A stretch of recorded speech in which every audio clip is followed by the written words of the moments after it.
Lord Wolf, in the name of the God Emperor, be welcome. Yolda, daughter of the Allfather. You are the Skaldmare? I believe so, yes. Please, come in. Sit, if you would like. I am not so sure these seats would hold me, daughter of the Allfather. Then you must kneel, Lord Wolf. I am old, and my neck will be sore if I have to keep looking up at you. Ha! You are brave, little one. Braver than you, I'd wager, Lord Wolf. But though you are a giant, I am far from little. I am Sister Superior Marguerite of the Order Sabine. What should I call you? I am Jorundor. Then, Lord Jorundor, be welcome in my halls. Would you take meat and drink and be my guest? I shall take your meat and drink, Skaldmare, and be your guest. Then, please. So, you think yourself the braver? I know it. The Vilka Fenrika know no fear. Precisely. I see. You think there is no courage without fear. I have heard this said before. Do you have anything stronger than this? Any mjod? Nothing strong enough for a wolf of Fenris, I'm afraid. Yeah. At least it is sweet. To remind me of the Banisper and the slopes of Troll. Sweet and tart. I'm glad you approve, Lord Wolf. It's all I have. You disagree, then? About what? About courage and fear? Indeed. It is a game of words. Let us say we have different kinds of courage. Mine is a courage that does not need the protection of ceramite. You think I am unmanned without my armor? No, I suppose not. You may offend me with this kind of talk. And I would not mean to do that, Lord Wolf. I am certain you are valiant both on and off the battlefield. You are certain, eh? Oh yes, you are the progeny of the God Emperor, beloved by all. I am certain of your valor.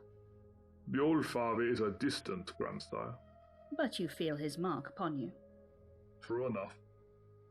It is said that the ways of Fenris are not the ways of the ecclesiarchy. It is said, and truly. You do not believe him divine? We do not. Why do you laugh? Forgive me, Lord Wolf. It is just so unusual. You were born a man. Now you are a giant. Behind the ceramite plate is a fused ribcage treated with adamantine mineral, and behind that is the beat of 2 hearts. Yeah? That is why I laugh. It seems absurd to me. You are a demigod, denying your own divinity. Your beliefs are contradicted by your own reflection. You are a strange one, colleague. I have killed men for less. And, no doubt, tolerated others for more. Ha! This is true. And at least you laugh and do not spit. Sometimes your church kin are less polite. The ecclesiarchy is a broad church, Lord Wolf. I am of the Order Sabine. I spent the best of my life in the company of heathens and savages. Ah, you think me a savage? And very fearsome, no doubt. My point is that I'm not easily offended. I have heard every blasphemy that can be uttered. So no, your words do not shock me. I did not say them to shock. Then all is well. I think I like you, Skaldmare Margaret. You have the boldness of the wolf. From you I shall take that as a great compliment, Lord Wolf.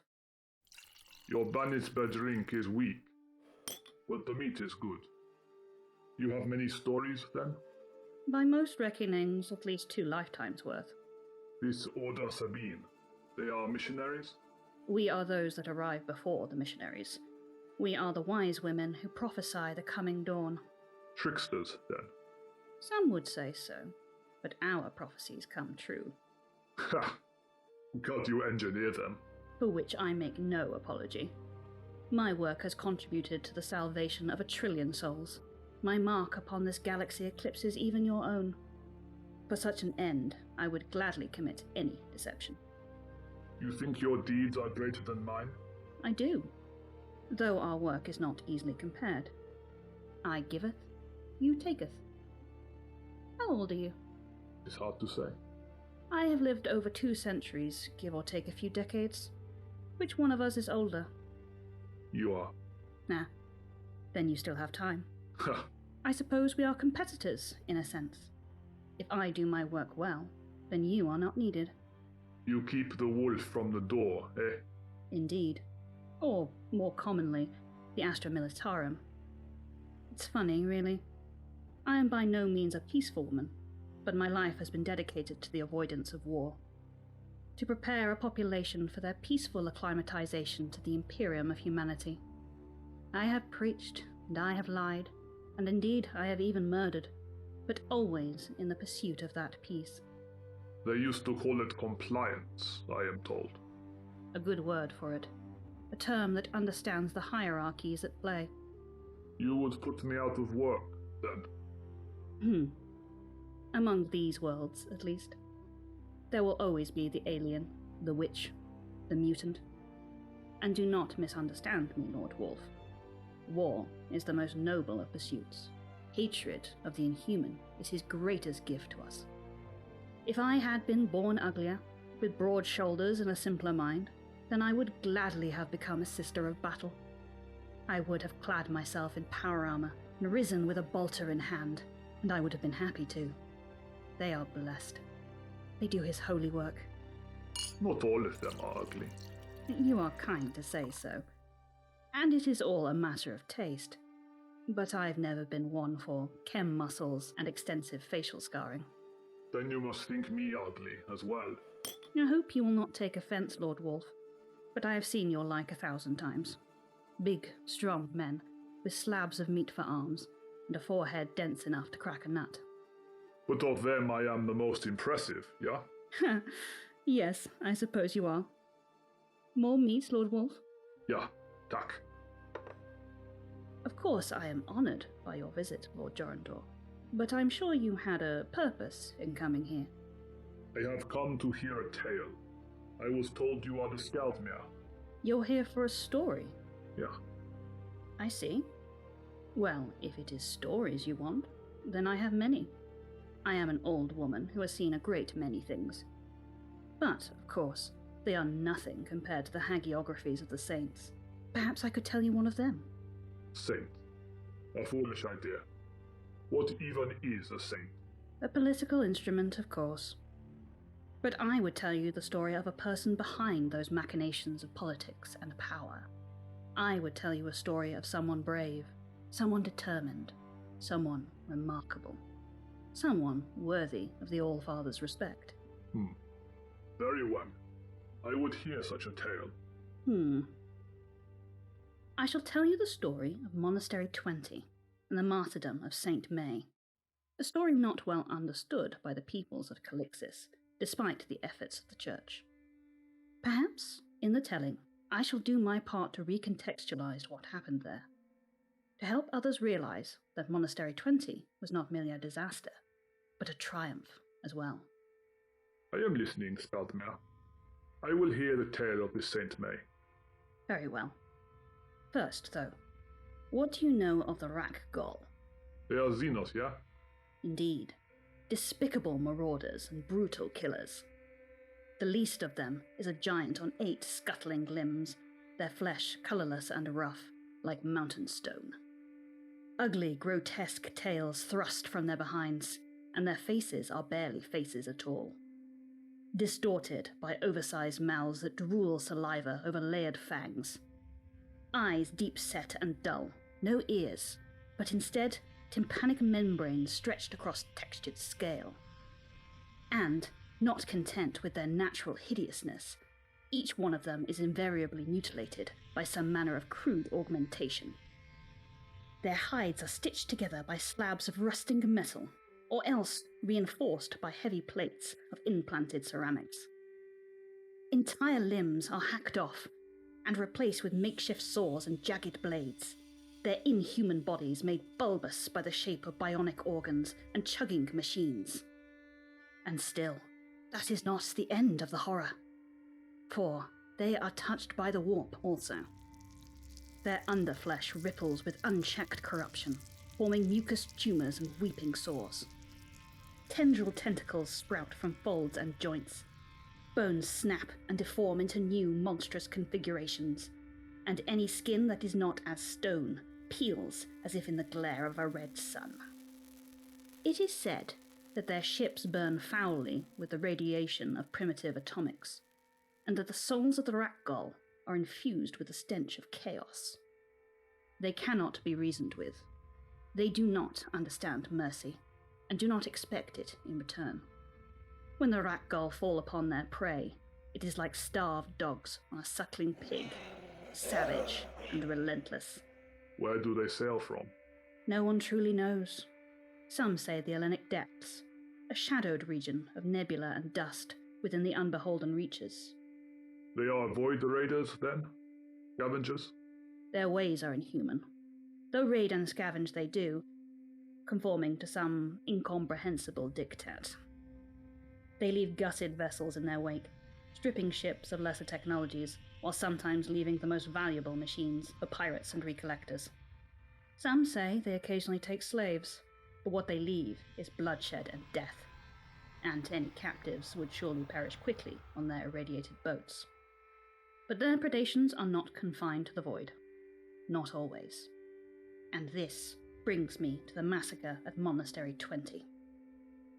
Monastery 20. An outpost of the Missionaris Galaxia, on the galactic northeastern edge of the unbeholden reaches.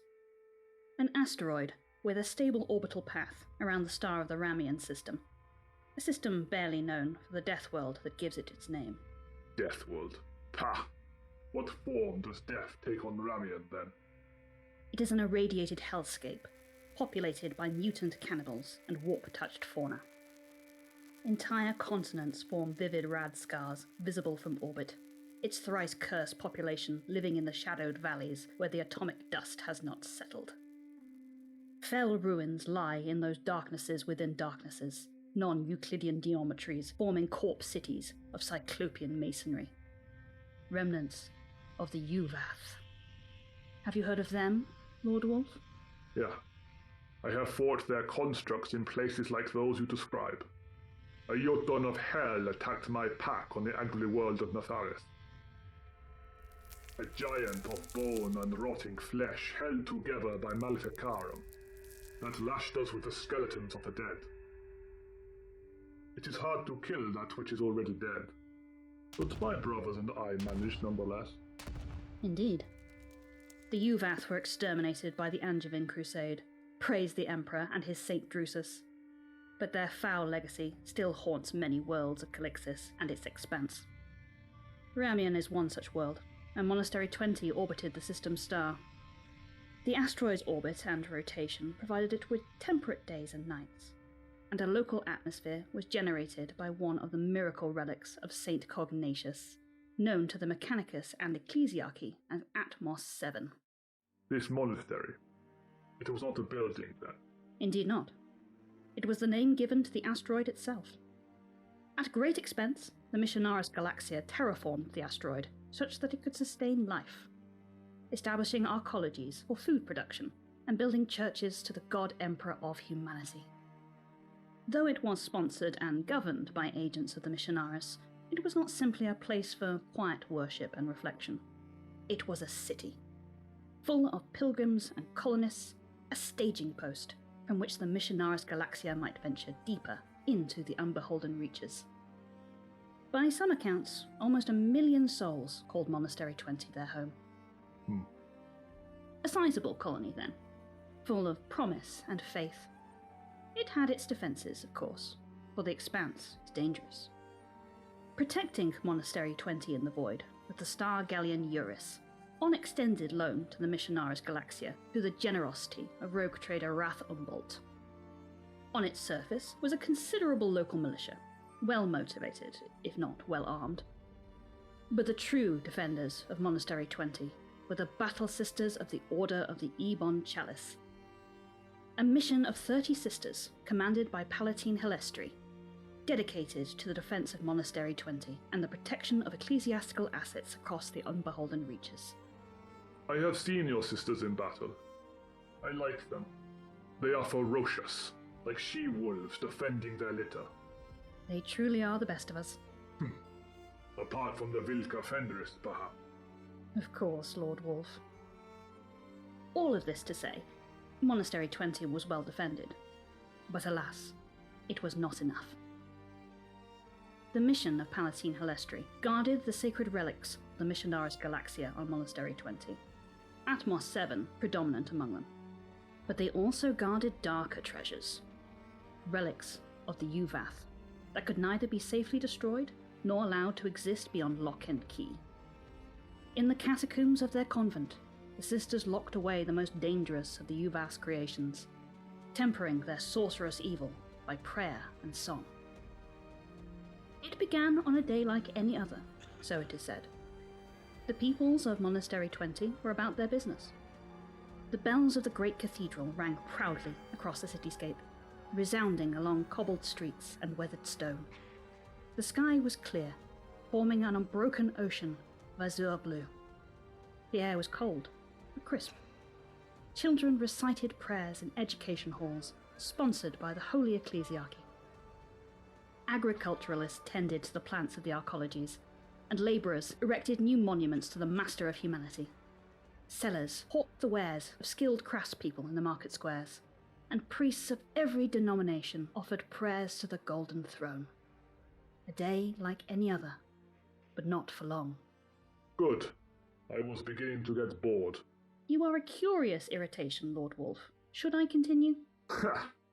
By all means, Galtmer. The Rak'Gol came in overwhelming strength. 3 Xenos Void ships broke from the Mandeville Zone: the Butcher, the Mauler, and the Mangler. The star galleon Eurus fought bravely. Its macro-cannon batteries flared defiance in the dark. But the Karak class was designed to hold its own against piratical raiders, not full-sized warships. The greatest of the Rak'Gol vessels, the Mangler, was the width and breadth of a light cruiser. 18 megatons of jagged metal and fizzing atomics. Its radiation spittle burned bright in the Eurus's augers. Blood flare attack crafts spilled from the landing bays of that monster and its kin, as if vomiting from disgorged, slack-jawed mouths. Each attack craft was infested with savage Xenos, already blood-drunk and thirsting for violence. And, even as these swarming squadrons shouldered their way through the flak of the Eurus's turrets, the Star Galleon shields were battered by the merciless scream of Rak'Gol howler cannons. Can you guess at why they're called howler cannons, Lord Wolf? For their sound, no doubt. But in the void there should be no sound at all. Is it Maleficarum that makes them scream? Well reasoned, Lord. But you forget that there is noise at the moment of impact. Survivors of Rak'Gol attacks have described the sound of the shells slamming into the ship's hull as an unrelenting howl, and so, thusly, they are named. Do all your sagas contain these quizzes, Galdmer? You would not be complaining had you got the answer right, I think. Continue the tale. The howler cannons of the Rak'Gol stripped away the Eurus's void shields. The Mangler unleashed its roarer beam. Rad beams chewed and bubbled through armor and metal, and melted any man or woman unfortunate enough to stand in its baleful path. The Eurus fought bravely, but it could achieve only little. It was most likely crippled even before the blood flare craft landed upon its hull. We can only guess at the horrors that followed. Rak'Gol marauders, rampaging down the simmering corridors of the Imperial vessel, cutting down anyone that crossed their path. Implanted monoblades slicing through armor and bone, razor guns flaying the skin from torsos of rating and crew. The harsh screams and screeches of the Xenos, each monster given over to a hunting frenzy, killing without restraint or mercy. The Eurus had served the Imperium for just shy of 1 millennium. Its crew was loyal and devoutly committed to the workings of his church. Perhaps its captain, the Honourable Jessia Mouvel, organised her crew into one last charge against the hated foe, her voice booming across the loud halos of the ship, extolling every man and woman to noble battle. Imagine squads of brave ratings holding the line, armed with combat shotguns, against monsters all but impervious to small arms fire, battle cries of the God Emperor upon their dying breaths. Perhaps they even brought some of the Xenos down, those multi-legged, stone-hued giants, peppered with shotgun shells, dribbling blood from 100 punctures, crude bionics sparking and fizzing.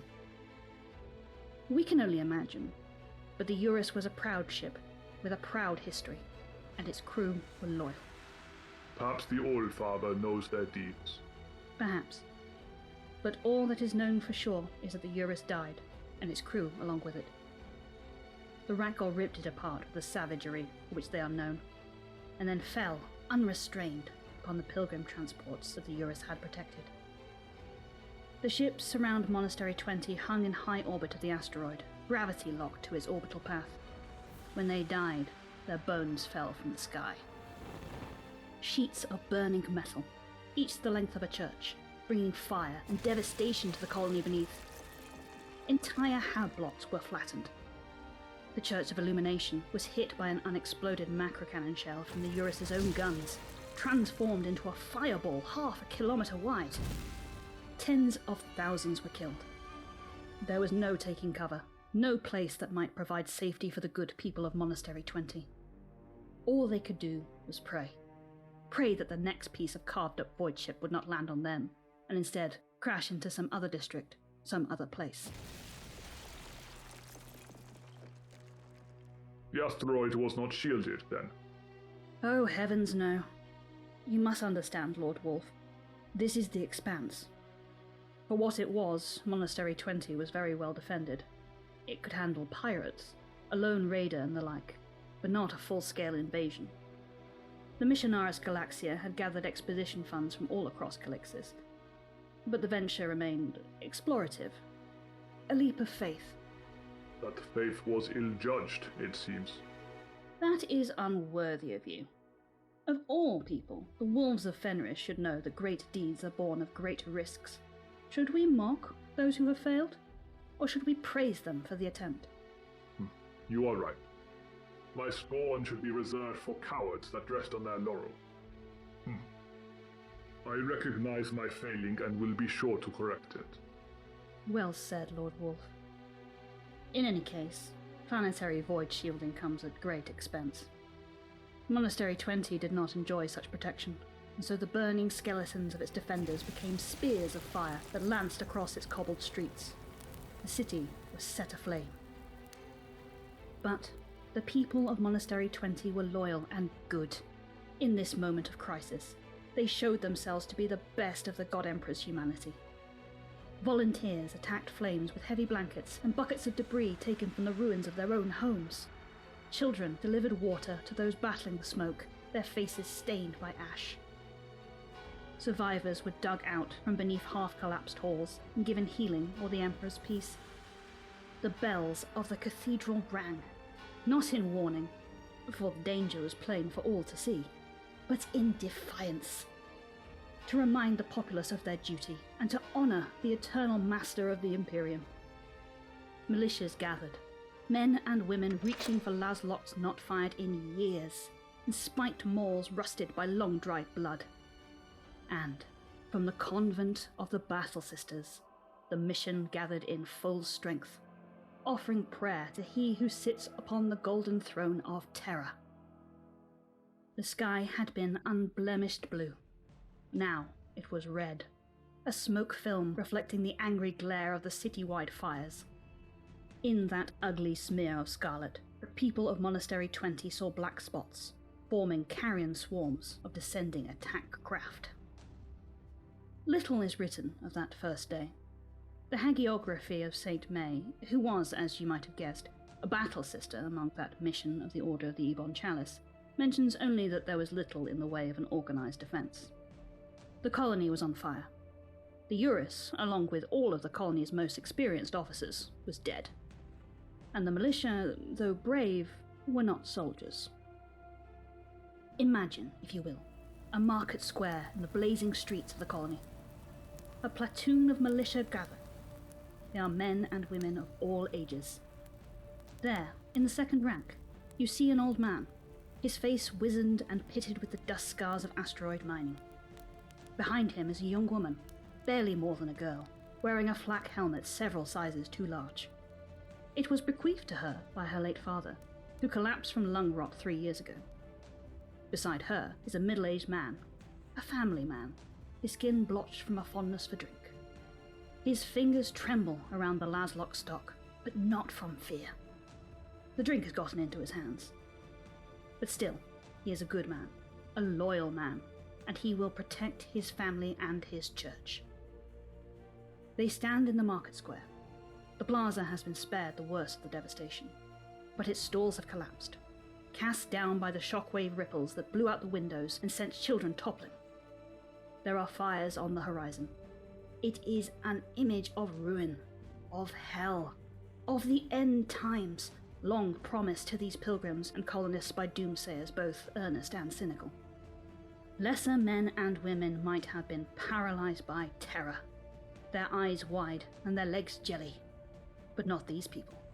They organize. They take up arms. A blood flare attack craft screams through the atmosphere. It hurtles towards the market square with such reckless speed that the defenders suppose it has been shot down and is crashing to earth. They are about to scatter to avoid the coming explosion. But then, the shuttle's engines flare. Screeching force wrenches its nose upwards from a terminal dive. It is an ugly vehicle, like all creations of the Rak'Gol. It is festooned with additional plating, stitched haphazardly across a brutalist hull. Its engines belch exhaust fumes. The air shimmers in the heat vomited by its atomic heart. When it lands, it slams to earth with a resounding crash that sends reverberations along cracked, cobbled stone. A front ramp slams open. Its clawed rim gouges the cobbles. Monsters scuttle forth.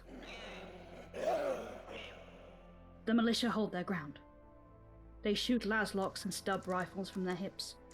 Bullets bounce off subdermal ceramics. Las bolts are absorbed into black scorch marks across grey scales. The Rak'Gol screech and hiss.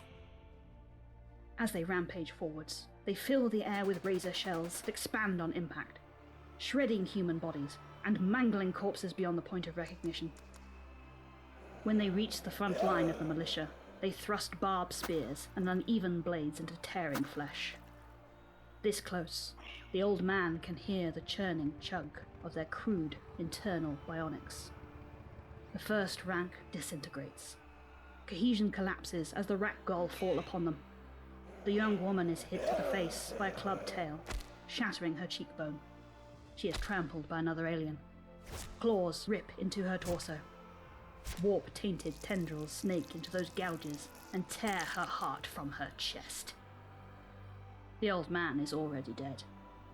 He lost most of his right arm to the expanding razors of the Xenos weapons.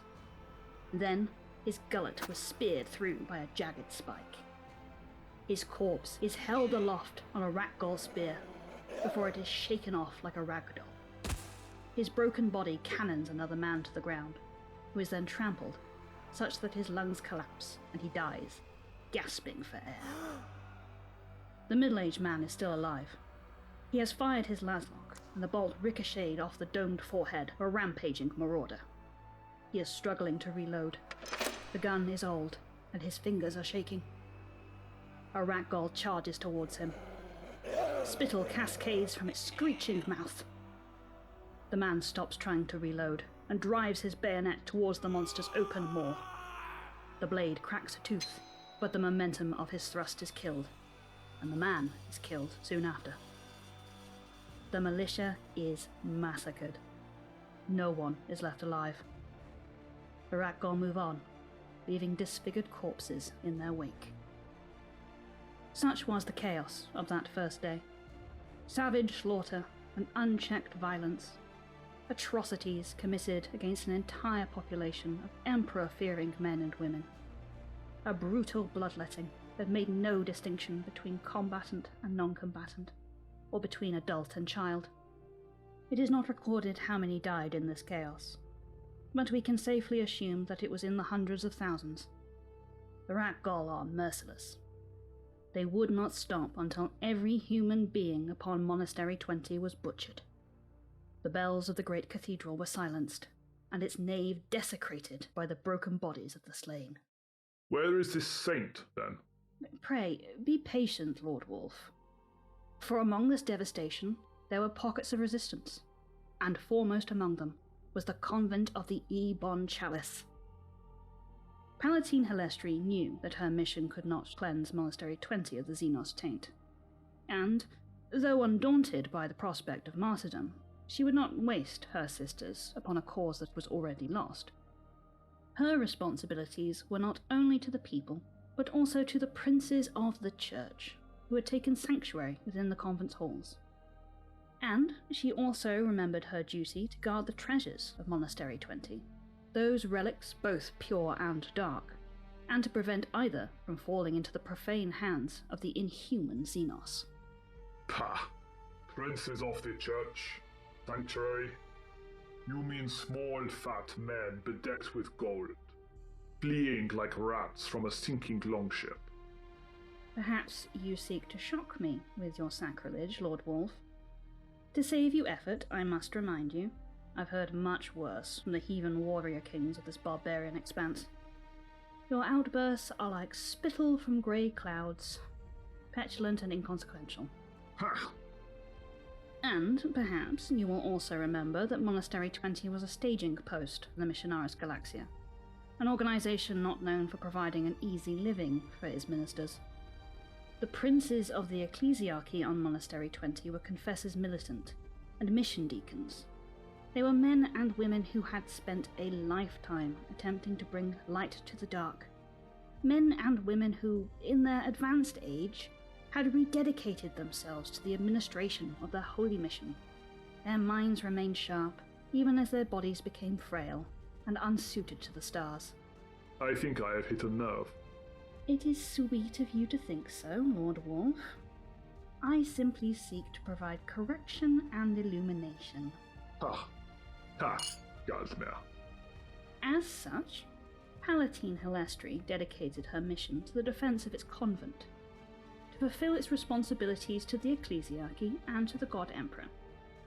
Panes of stained glass were carefully removed from window frames and replaced by fortification planks of buttressed steel. The bell tower was transformed into a fortress of redemption, its Gothic grandeur given teeth by heavy bolter placements behind barricade bulwarks. Battle sisters manned every battlement. Their armour gleamed black beneath a red sky, whose violent hues were reflected in the crimson linings of cloaks otherwise as white as purest snow. The convent was situated on the edge of the city, almost an hour's walk from the doors of the great cathedral. Nonetheless, it was not long before the Rak'Gol came and laid siege to its redoubtable walls. Perhaps the foul Xenos had not expected any resistance. After all, they had spent hours slaking their murderous urges upon militia and civilians. They had no reason to think that anything upon Monastery 20 could provide opposition to their crude violence. But they were soon disabused of their error. Bolters barked holy rebuke. Ceramic plates that had absorbed las fire and shotgun pellets were blown apart into bloody chunks. Heavy bolters rained the God Emperor's judgment upon the Xenos, separating marauders into gristled meat. This attack, a mere fraction of the alien force, was repulsed. But they did not retreat.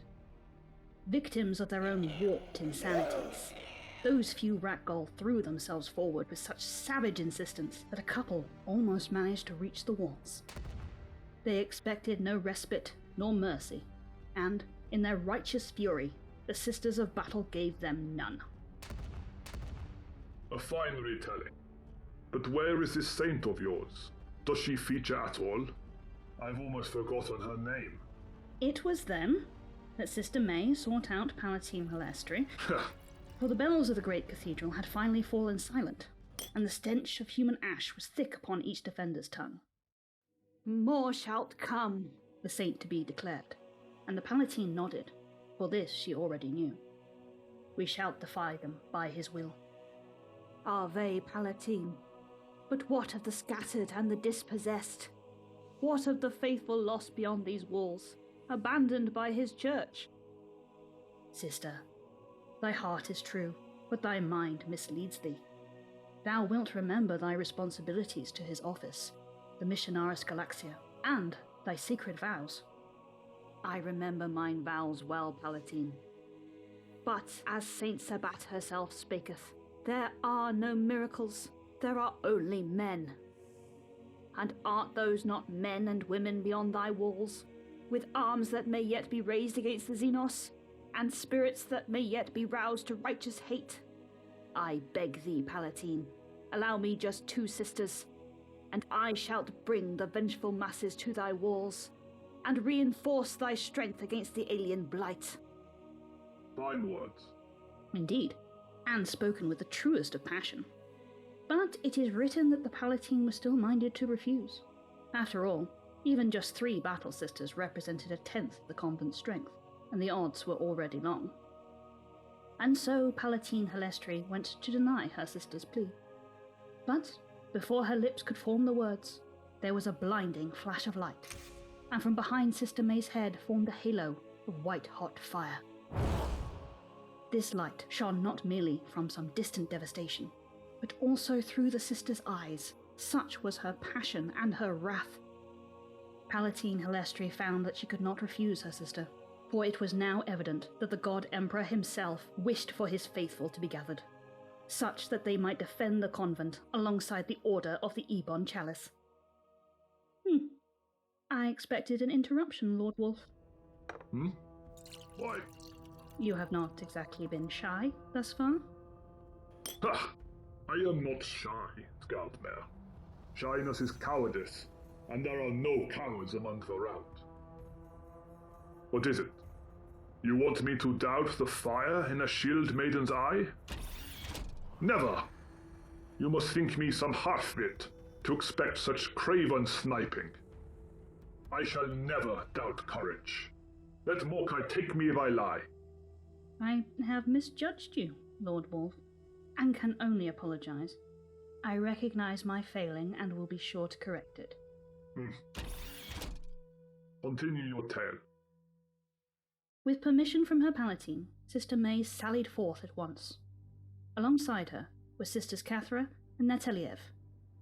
Cathra, whose fury ran as hot as her flame, and Nataliev, whose quiet piety was at marked odds with her bolter's roar. What did they look like, these shield maidens? A good saga should have faces. Of course, Lord Wolf. Rageful Cathra's face was like a storm-racked sky. Jagged scars took the place of lightning bolts, her skin dark as a cloudy night. One eye flashed with the passion of martyrs. The other was bionic, glaring fiery orange, nestled within a bramble patch of burned wound skin. Her scalp was bare, its deep hue made almost pink by acid scars, her teeth white and forever bared at the believer and the heathen alike. Sister Nataliev's face was perhaps less of note. She was a plain girl, her black-dyed hair arranged in a neat bob upon a head of pallid skin.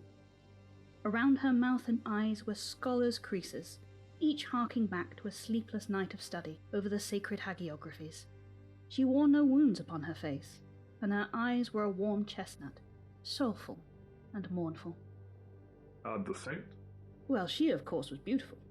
I thought you said that all battle sisters are ugly. The jealousy of an old crone, no doubt. Sister May had skin like Fenrisian snow, an unblemished, unblotched white. Her eyes were as the oceans of your frozen world. In most lights, they appeared a brooding grey, but sometimes, when caught in the glare of candlelight, they were icy, piercing blue. She was almost perfect, but for the smallest of scars that cut across her lips. Owed, it is said, to a childhood folly, rather than a heretic's blade. Her hair was parted vertically between white and black, Fenrisian plains on one half, and its deep oceans on the other. Huh. The 3 sisters ventured forth. It had been hours since the Rak'Gol had descended upon Monastery 20. The detritus of disemboweled void ships had set the city aflame, and now human corpses served as the fuel. The air was black and ashen, the dust of the murdered dead settling at the back of the throat. The flesh smog stank like overcooked, salted grox. "Which way should we go?" Nataliev asked. Her voice was quiet, barely travelling over the carrion breeze. "Towards the biggest fires, towards the loudest screams. Cathara said. Let us bring war to our hated foe. Mine soul burns in agreement, sister, May spoke. But our martyrdom must wait, for duty compels us elsewhere. Those screams belong to the slaughtered dead, those fires to their pyres. We must seek out the quiet places.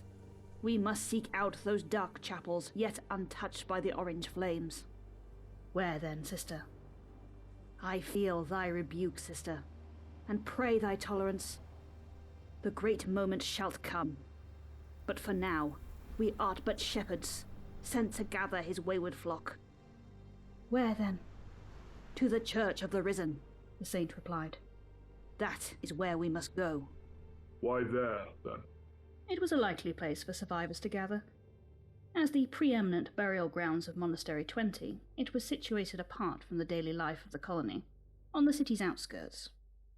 Moreover, it was a large complex, large enough to shelter many thousands, and a place known to all. But what most recommended the Church of the Risen as a sanctuary was its catacombs. Beneath its cloisters was a cobweb of underground passages, graced by shadows, innumerable hiding places, and the balm of cold stone. Sister May knew, perhaps guided by her reason or by revelation, that many would seek refuge there. And so, they journeyed to the Church of the Risen. The hagiographies do not describe what May and her sisters saw as they journeyed across the city, but we can imagine the barbarian savagery of the Rak'Gol. Picture bodies, scattered where they fell, separated into meaty chunks of chewed-up gristle, blood running through the cobbles, gathering in rancid gutters, churches profaned by careless destruction, a gory trail of intestines hanging from soot-stained gargoyles, fallen buildings sending earthquake tremors through the ravaged earth, sending other buildings tottering in morbid pursuit. The screeching scream of the Xenos themselves, glutting on the blood and flesh of their human prey. The growling retort of their brutish weapons, churning up meat and rockreat and bone. The whispered gasp of the ashen breeze, chasing fires that claimed entire districts. The lifeless eyes of innocence. The silent, unending scream of murdered children. A severed hand forming a claw at the base of a shattered door. The Rak'Gol are abhorrent. Yeah, but what you describe is simply war. I myself have brought about these scenes of ash and woe. Your church likes to pretend that our victories smell of roses, but it is a lie. War is burned meat and iron tank blood. It is smoke and it is screaming. Does it offend you to be presented as angels? I do not care. But it is not truth. Humanity is easily misled, Lord Wolf. After a lifetime of service, I can tell you that people respond best to simple moral messaging. To permit nuance is to permit doubt, and that leads to all manner of nonsense. Let us not fall out over the ways of your church, Skaldmere. Of course, Lord. In any case, the scene upon Monastery 20 was surely grim. We can only imagine how the three sisters must have felt. Cathara, full of anger and spitting vengeance. Ateliev, quiet and mournful. And Sister May, stoic in the face of atrocity, reaffirming her dedication to the immortal Emperor. Perhaps she offered a prayer to the slaughtered dead, invoking once more the blessed Saint Sabbat. That which was will be, that which dieth will live, that which falleth will rise up. This is the nature of things, if you but once believe. Through the ash smoke and the destruction smog, May and her sisters arrived at the Church of the Risen. The doors to the main temple offered their eyes a morbid repast. The grim iron inscribed with winged skeletons, each bony limb adorned by thorned vines of roses sanguine. Hundreds of skulls formed the... You seem impatient, Lord Wolf? I am growing bored. Speak not of pretty buildings, and instead of mighty deeds. You are a rude nuisance, but very well. The sisters made their way inside. They crossed the nave, traversed the catacombs, and then found what they sought. People, numbering in their thousands, gathered in the cavernous shrine of Blessed Celestine. Each pilgrim held a candle. The flame of each was a tepid flutter, but together they formed a glittering starscape of light, driving back the darkness to shadows untouched. The sisters' arrival did not go unnoticed. They were seen by many, and Lord Jorundor, I shall cease telling this tale if you yawn again. I am tired. No, you are not. I doubt you are ever tired. Your bannister wine reminds me of my mortal days, when I suckled at my mother's breast and often slumbered. Should I continue? Please do. You will behave? Never. But I am only teasing. Please, continue. I shall skip ahead. Suffice to say there were many people, and they were afraid. "Hear me!" May cried. She walked towards the statuary of the living saint. The crowd parted from the growl of Cathra's chainsword. "Hear me, sons and daughters of the Emperor!" The sisters reached the base of Celestine's statue. Can I tell you what it looked like, or will you tantrum again? Tell me about the statue. It seems important to you. The statue was taller than an imperial knight.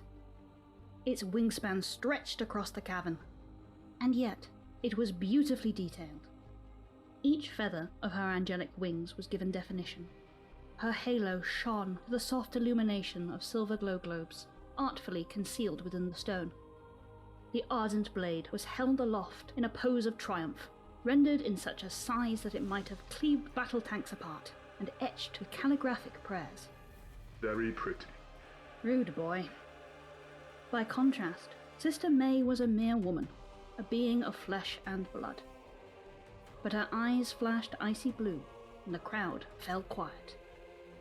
"Sons and daughters of the Emperor, sons and daughters of Monastery 20, faithful servants of the Imperial Truth, torch-bearers of the Missionaris Galaxia, pilgrims of the stars, blessed of his light, hear me, and forget thy fear, for I speak not of thy doom, but of his glory.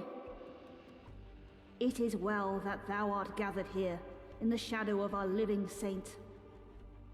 For did Celestine not say, speak the righteous words, sing the praises, defy the darkness? Sons and daughters of the Emperor, I come to speak the righteous words. I come to sing the praises. I come to defy the darkness, and I ask thee to join me. I look across thy faces, illuminated by a candle's light, and I see thy fear. The light of thy candle is dim, but when combined, they art strong. See as I see, sons and daughters of the Emperor. See already how thy light banishes the darkness. The enemy is inhuman. They art monsters, and we art but men and women. But we art many, and we carry in our souls the beacon of our faith. Faith in him, faith in his Imperium, faith in his truth for all humanity. Suffer not the alien to live. Speak with me, sons and daughters of the Emperor. Speak with me the righteous words. Suffer not the alien to live. Suffer not the alien to live. Suffer not the alien to live. Sing the praises of him on Terra. Sing the praises of the Master of Humanity, the first and last Lord of the Imperium. Sing for the glories that are yet to come. Take up arms, sons and daughters of the Emperor. Find thy courage in thy breast. Follow the guiding light of thy soul. March forth to his convent of the Ebon Chalice, and defend his works from the predations of evil. Defy the darkness. Defy the darkness. Defy the darkness! With me! Not later, not tomorrow, but now! With me! With me! With me! And of course, they followed her. It would make for a poor saga if they did not. Indeed. Ha! This, then, was Sister May's first great deed, if one disregards the many violent wonders of her battle record. She led a force thousands strong from the catacombs of the Church of the Risen, and together they marched towards the convent of the Ebon Chalice. I wager the aliens noticed. Alas, you are right. The army of the faithful did not reach the convent intact. Even in the throes of their savage bloodlust, the Rak'Gol could not help but sense the movement of so many of their prey. The crowd, singing hymnals to praise him on terror, were set upon, and they were set upon with brutal force. The faithful met the enemy in the plaza of Drusus Reborn. A pack of 20 marauders, already wetted by the blood of human hearts. Crude augments thrust in painful blocks from beneath scaly grey. Other bionics replaced reptilian limbs with growling devices of gruesome slaughter. Sister May raised her fist. "For him on terror! For the Emperor! Charge!" What followed was surely mayhem of the most absolute kind. Thousands of men and women, wielding improvised weapons, rushing forth to mob a score of Xenos monsters. Barbed razor shells slicing the air, separating people into bloody meat. The shouts of the faithful, invoking the God Emperor and his saints. The hissing scream of a Rak'Gol, driven mad by a hunting frenzy. Thousands of feet stomping across the plaza, drowning out the hideous scuttling of the alien. And then, the clash of those two sides. The Xenos like cannonballs. Human bodies bouncing off with sprays of gore and blood. May and Nateliev sought elevation and leveled their bolt guns at the savage aliens. The boom of their holy weapons cut through both the screech of the Xenos and the howls of the dying. Stone-like hides cracked and fissured. Implanted ceramic plates shattered. Alien blood flowed, even as a wave of human vitae crashed against the plaza's cobbled banks. Cathara, in her righteous fury, had joined the murderous scrum. The Battle Sister repainted her ebon armor in the blood of martyrs, pushing her way through the chaos with her chainsword in hand. Not once did she stumble, even as she was jostled left and right. I like this Cathra. Perhaps she should be the saint. She certainly was a remarkable woman. When she reached her first foe, the monster was already pinned beneath a singing scrum. The Rak'Gol thrashed. Every limb, every joint was bladed. Every movement cut skin and spilled blood. Half of those mobbing it were already dead, lending the weight of their corpses to the pious task. Others bludgeoned it with broken sticks and metal poles, bending their weapons around its ugly hide. Cathara fell upon the helpless Xenos with a prayer on her lips. With her first swing, she severed an alien limb, and her second strike was thrust deep into the Rak'Gol's chest. The teeth of her chainsword snarled bloody friction smoke as the weapon chewed through Xenos flesh. Grotesque, internal bionics sparked and failed. Alien organs ruptured and spilled. The Rak'Gol are insane, and these creatures were no different. The very notion of retreat was anathema to their inhuman minds, and they would never abate in the slaughter. But they still possessed the refuges of instinct. They could recognize a threat. And, indeed, the Battle Sister towered over the pious flock, suited in power armor, white and black. And so, a hulking monster, the broodmaster of the pack, cut its way towards Sister Cathara. It was larger than the others, yet it moved quickly, shuddering like static across the plaza. Each stutter of movement coated its arachnid body in a fresh coat of blood. Its limbs were strewn with intestines and rags of flayed skin. It wielded a spitting polearm, radioactive discharge whenever it connected with human meat. Cathara met the Xenos halfway, chainsword in hand. Good for her. She parried a downwards hack of the Rak'Gol's hideous weapon. The heat of radiation washed over her. The poison was dispersed by the miracles within her layered armor, but the heat still blistered the skin behind. The Rak'Gol gave her no respite. Again it attacked, delivering a psychotic onslaught of downward strikes that tested Cathara to her utmost limit. Each parry sent the servos in her armor screaming, such was the force of the alien's blows, and the speed of its frantic attack. The faithful flocked to her defense. The Xenos was swarmed by vengeful pilgrims, but their blows bounced off the rad-scarred metals riveted into its scales, and did nothing to stall the momentum of its frenzy. It maintained its homicidal flurry. It was all Cathara could do to fend off its blows. Pole arm met chainsword again and again. Crackling booms of rad emissions flooded the combat. Her defenders, not blessed by the protection of power armor, fell back, vomiting. Their skin blistered and peeled. Vitae poured from their eyes as blood vessels degraded and ruptured. Alas, slowly, surely, Cathara was forced back. Even a battle sister of the Order of the Ebon Chalice, fully adorned in the panoply of holy war, could tire beneath such an unrelenting attack. Her strength began to fail. Her parries became weaker. She suffered wounds, the polearm's blade sharp enough to cut ceramite and drink thirstily at the skin beneath. But May and Nataliev had seen their sister's peril, and lent their fury to the fight.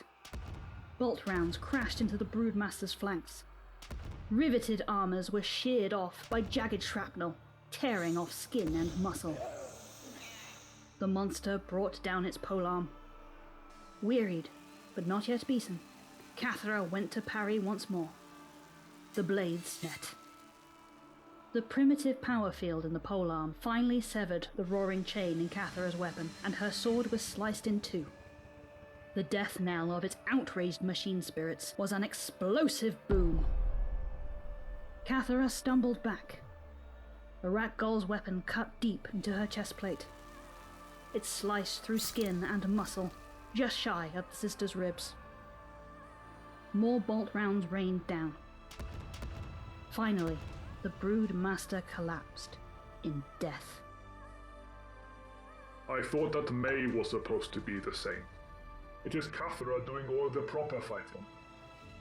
It was not Cathara that slew the beast, Lord Wolf. But do not fear, May's greatest deeds are yet to come. Then let us get to them, Galdmer. You are a rude audience, Lord, but I shall continue. The battle at the Plaza of Drusus was a bloody one. For every pilgrim still alive, 2 more lay dead upon the cobbles, and those not martyred were invariably wounded. Many a faithful warrior left limbs behind on that scarlet plaza, and all left pints of blood. But that was not all they left behind. For among the dead were 20 Xenos corpses, beaten to a gory pulp, or else obliterated by the holy weapons of the Battle Sisters. The faithful had triumphed, and each survivor could now consider themselves a warrior for a righteous cause. And so, those that reached the walls of the convent of the Ebon Chalice were tested in battle, their courage forged by war, their conviction brimming with the God Emperor's light. Wait, did fierce Cathara survive? This is what happens when you interrupt too often, Lord Wolf. An old woman forgets the details of her tale. Alas, no. For her armor was in ruins, and the atomic radiation of the Broodmaster's blade had eaten into her flesh and broken apart the cellular structure of her veins. Diseased blood spooled across her insides. Her skin was raw and blistered, her lips flaking and flecked with vomit.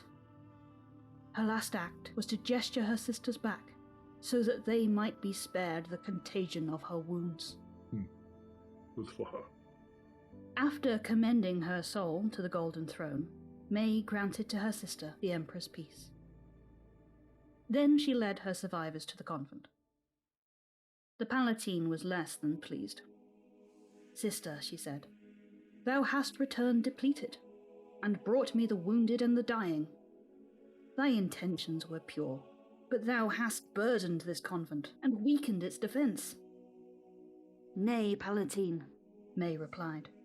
"Where thou sees injury, I see the grim decorations of holy war. These men and women fear neither Xenos nor death, and shall surely fight to the very last. I beg thee, Palatine, trust and arm them." "I doubt not their courage, but their injuries are severe. What can be done with the crippled and the lame?" May's eyes shone. "Should they be missing an arm, provide them with pistols. Should they be made lame, prop them in the place they must defend. Should they be blinded, have them sing holy prayer. And should they be without limbs or sight or tongue, then stack their crippled bodies as barricades. For every man and woman hath worth, no matter how broken, and each one of them may yet serve him on terror." And, moved by the saint's words, the Palatine did as she was bid, and thus was the convent defended by the faithful and the willing. To this defence, the Rak'Gol came. They arrived in great and awful force.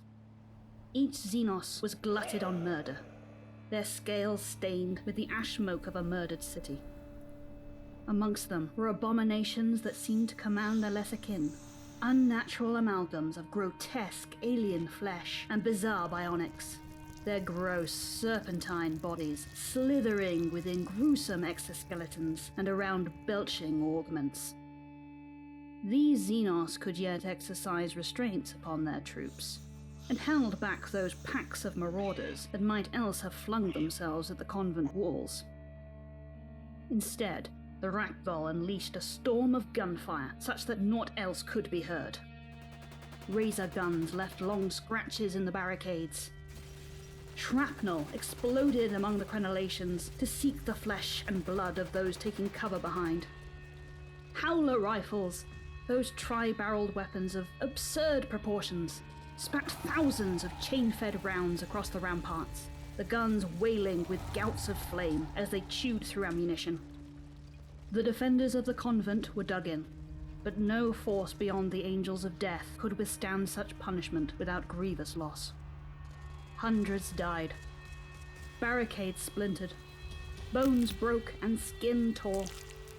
Even some battle sisters fell, their armors fractured by the sheer weight of fire. But for every life taken, the Rak'Gol paid in blood. Battle sisters held their ground and maintained their rate of fire, and, inspired by their righteous example, the faithful masses of Monastery 20 did also. Bolt guns delivered holy wrath. Las weapons requisitioned from the convent's armories and placed in the hands of pilgrims spat whipcrap curses. Heavy bolters thundered the God Emperor's judgment, and it is written that so many bullets and rounds flew that some met mid-air, ricocheting madly. The two sides, good against evil, unleashed the full extent of their mutual hate, and death danced through the streets of Monastery 20 once more. Against this defiance, the Rak'Gol brought forth their most deadly weapons. Hulking marauders lugged thrumming rad beam cannons, their scales peeling and their eyes drooling jelly to slack-jaw mouths.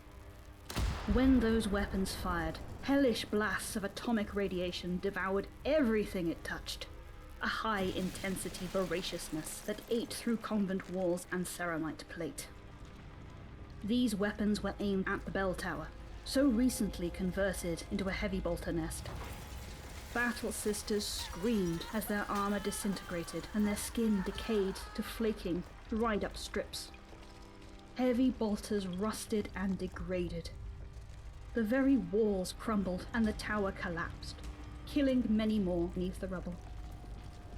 Capitalizing upon this great despair, the abominations then unleashed their most frenzied troops. Made truly bestial by some perverse physiological alteration, Packs of renders rushed the battered walls. These creatures had no guns. Their forelimbs ended in growling rend saws. Brutal spikes thrust from joints, bionics that had somehow grown and punctured their own flesh after implantation beneath the skin. The defenders were stalwart, but the convent still shook from the bell tower's collapse, and the air was thick with dust. The render packs crawled and slithered with unholy speed, and were unchallenged by the previous weight of fire. They leapt when they reached the base of the walls. They drove blades and claws into the bullet-scored rock and climbed, ascending as if sprinting across open ground. The renders reached their way inside. They were whirlwinds of chain-teeth blades, crafting evil artworks of splashing crimson and scattered bone dust. Even battle sisters could not withstand them, ripped into gory pieces, eviscerated and scattered like the blood-wet toys of a homicidal infant. The convent may well have been lost there and then, but for the sacrifice of the faithful masses. For, you see, the renders could not be stopped in melee combat. The battle sisters needed time to fall back and consolidate. And this is what the men and women of Monastery 20 gave them. Time. For it took time for those Rak'Gol monsters to rip and rend their way through the press of bodies. The fat and bristle of the martyred clogged the Xenos chain weapons and fouled their advance.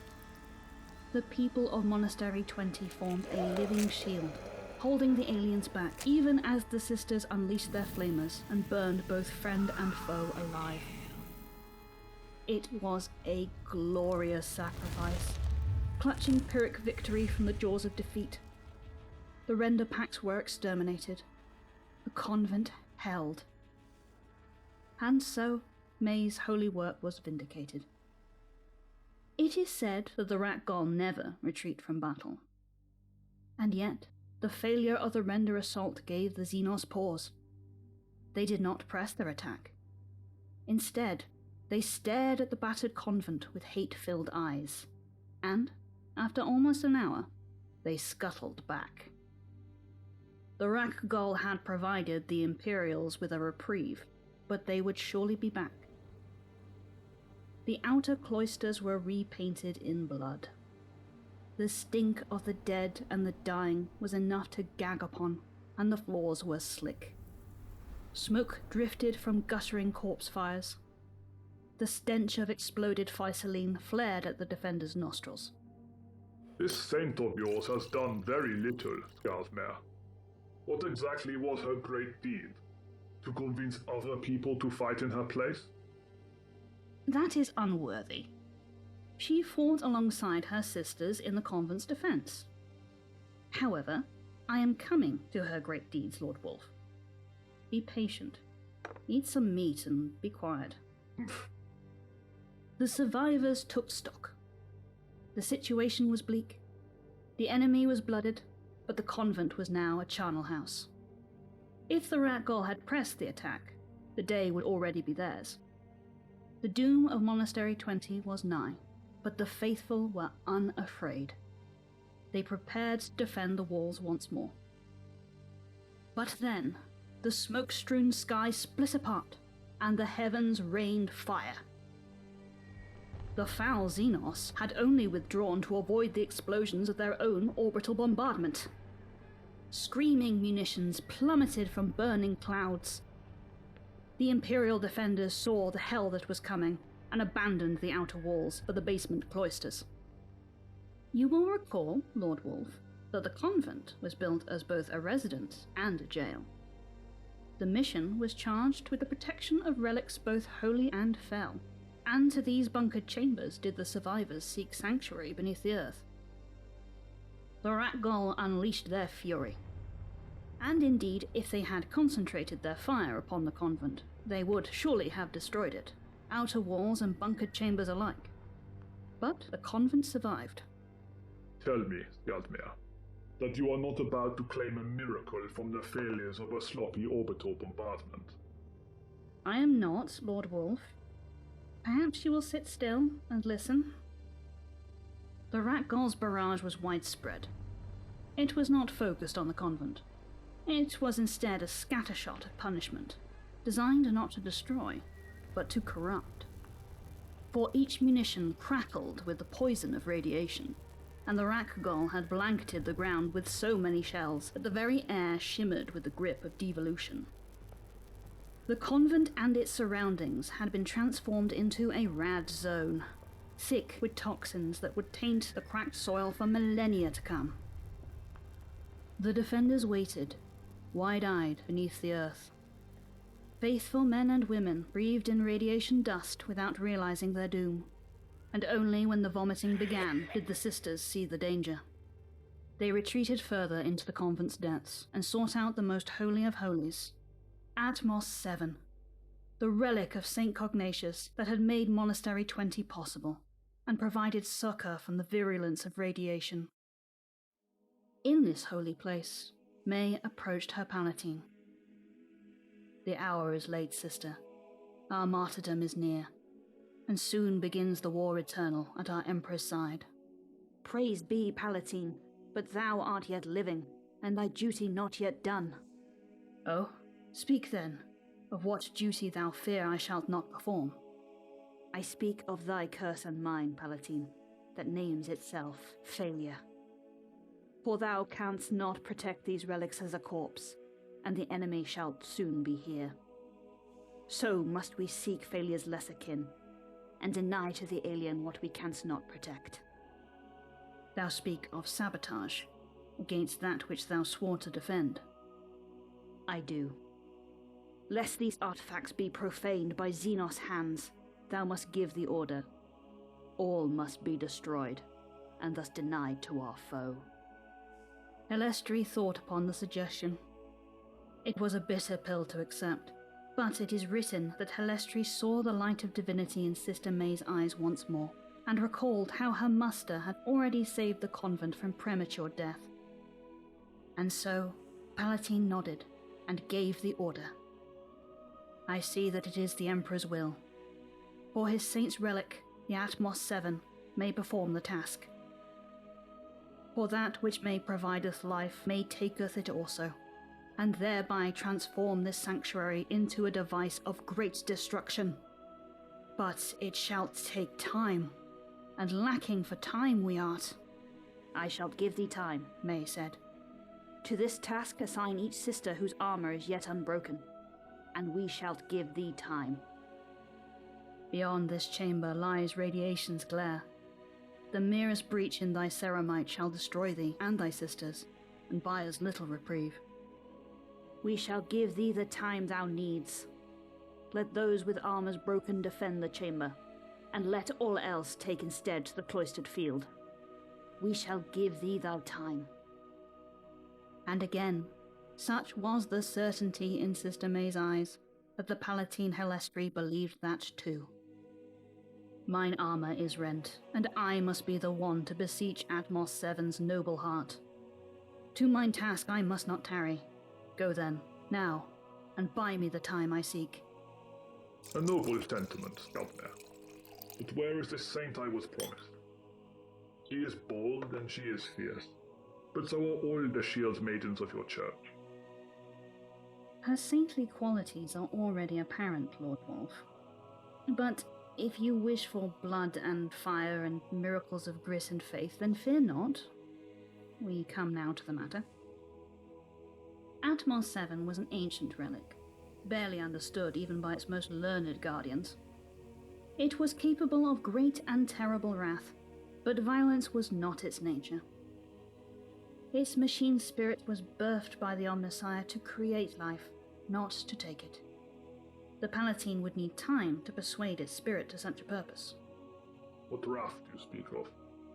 By what means would it become a weapon? "You complain that I have not spoken enough of the saint, and now you distract me with these diversions. But very well, I shall answer your question, insofar as I am able. Do remember, though, that I am no priest of Mars, and that I have spent the majority of my life among techno-barbarians and heathens. To accomplish the miracles of terraforming, Atmos 7 was blessed with many miraculous powers. One of them was the power to seed new compounds in the air, to create, through alchemical ritual, those conditions necessary for a human to breathe without the need of a void suit. Not only could Atmos 7 purify, but it could also produce. The brave Palatine beseeched Atmos 7 to flood the convent with highly reactive gases, to convert the compound into an enormous bomb. That would do it. It would. But only if the Palatine had enough time to convince its machine spirit to do so, and only if the gases had time to collect in quantities great enough for the catalyst to be effective. Which, barring further interruptions, brings me back to Sister May. The catacombs were in a terrible state of disrepair. The orbital bombardment had shaken the monastery to its very foundations, and structural collapse was all but imminent. Entire passageways had disappeared under rockweed and earth, burying relics and blocking paths. A dour sight, no doubt, but one that provided Sister May with divine inspiration on what had to be done. With cracked grenades, they collapsed more passageways, such that the foul Xenos would be forced along a single path. Why not collapse the final path as well? Who can say? Perhaps the passage could not be collapsed without risking the chamber bearing Atmos 7. Or perhaps May's soul burned with vengeful hate, and wished to draw as many of the evil creatures in as she could. Alas, all we can do is speculate, but it is written that one path remained. And, of course, the Rak'Gol came once more. Their forms were ever more horrific, mutated by the radiation taint they themselves had unleashed. They were chaos spawns of writhing tentacles and rippling furs. Hairs sprouted from inner bionics which formed screaming faces against scabbing scales. Implanted weapons spasmed with unnatural vigor and dribbled blood where promethium otherwise belonged. The worst of the very worst, screeching and scrabbling down that passageway and through the dusty dark. Against these monsters were May and her sisters. Flamers illuminated the darkness, bathing the corridor with waves of sticky promethium. Bolters barked hatred, and the hiss of melter guns cleansed the alien from that hallowed ground. The Rak'Gol burned and died. Their first wave was annihilated. Their broken, mutant corpses littered the stone. Might we drive them off? Neteliev asked, for she yet lived, and her armor held firm. Might our path of sacrifice be premature? It's not good to tempt your weird this way. Indeed, Lord Wolf, for it was as if the Rak'Gol heard her words, and thus provided their answer. An awful screeching filled the air. A baleful light shone from around the corner ahead. Languages belonging neither to the Rak'Gol nor humanity whispered in reality's ear.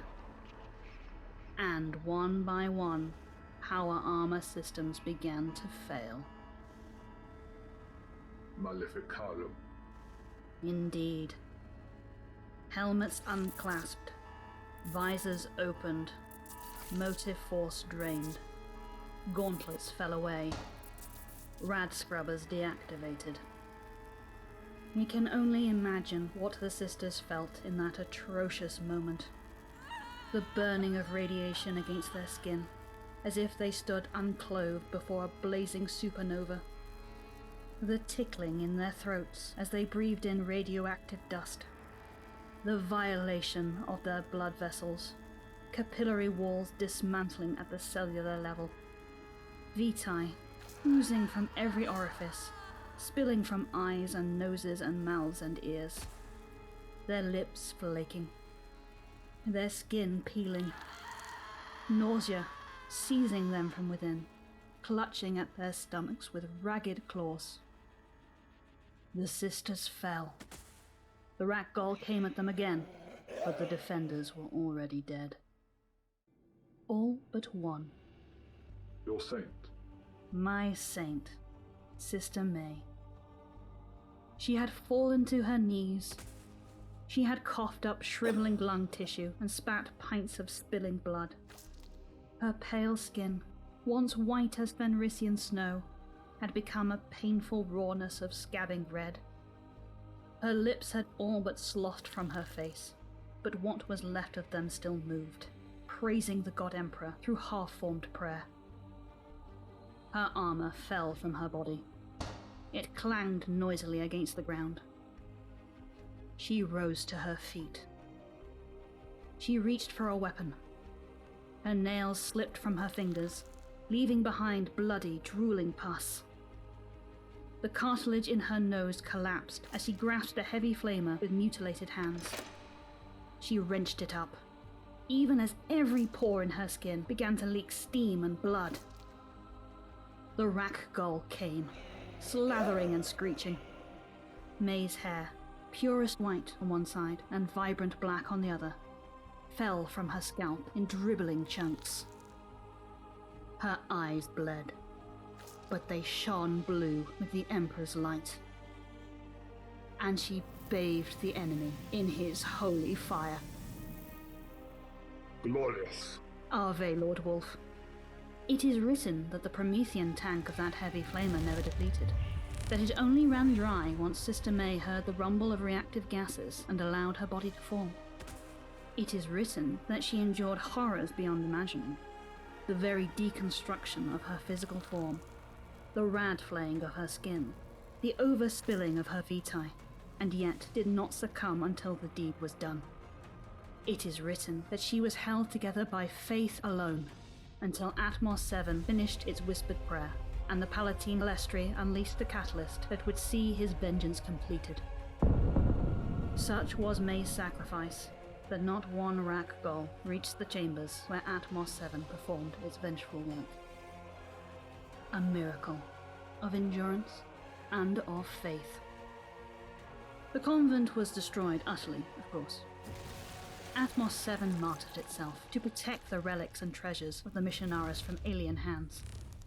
The blast was great enough that an entire section of the asteroid was shorn from the greater mass, forever separating the rad zone from the remains of Monastery 20. Are you satisfied, Lord Wolf? Will you count Saint May among your heroes?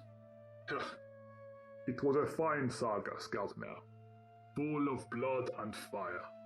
Tak. That sounds like a no, offered politely. You are amusing. You make me wonder if you understand the meaning of your own tale. Oh? The meaning of the saga is not about what may or may not have happened, Skaldmare. It is about courage. It is about not giving up, even when you are faced with impossible odds.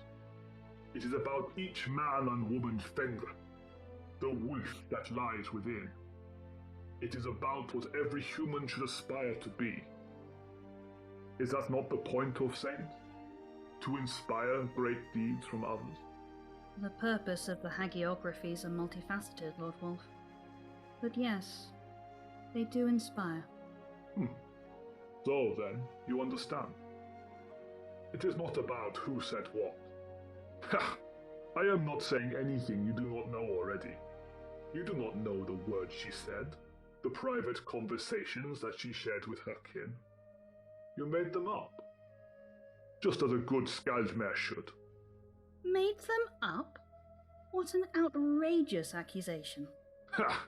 Skin as fair as Fenrisian snow. Blue eyes as piercing as the wind upon the Trisk. A good Skaldmare knows her audience. Some might say that such deceptions ruin the story. Pah! The opinion of a half-wit. There is no deception. The truth of the story endures. Your inventions are like the runic zaz upon the blade, the ajar spice within the mjod, or the thralls that serve the Ent. How can it be deception, if it serves a greater truth? Saga Hjonda. Well, I'm glad you approve. Ha, I do. Tak, Skaldmare. I will not forget your tale, nor your hospitality. And I will not forget your lively manner, Lord Wolf. Thank you for indulging an old woman. Ilja ka unganjen men tava hetten. What does that mean? It is a What you say. A benediction. It means greet the end with courage. I say it because I know that you will. Farewell, daughter of the Allfather. Farewell, Lord Jorundor. The Allfather protects. Only those that are worthy.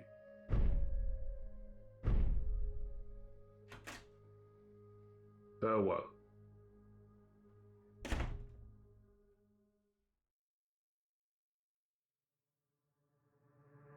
Thank you for listening to this video from the Archive Tower. If you enjoyed this story, please like and subscribe to the channel.